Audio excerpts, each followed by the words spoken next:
গতকাল 19শে মে প্রকাশ পেয়েছে আলোচিত টগর সিনেমার প্রথম অফিসিয়াল পোস্টার। আসন্ন ঈদ উল আজহায় মুক্তি পাবে পূজা চেরি ও আদর আজাদ অভিনীত টগর সিনেমা।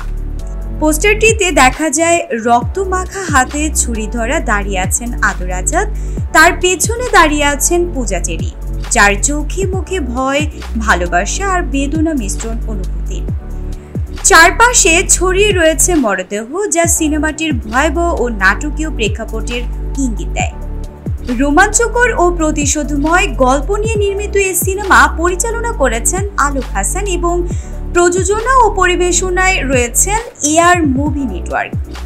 পরিচালক আলোক হাসান জানান, টগর শুধু একটি সিনেমা নয়, এটি এক তরুণের যন্ত্রণাময় বাস্তবতার প্রতিচ্ছবি।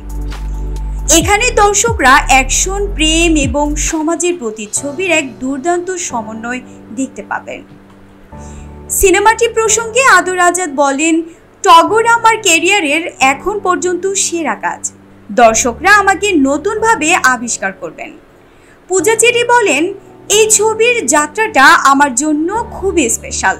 চরিত্র, গল্প, গান সবকিছুতেই নতুনত্ব রয়েছে।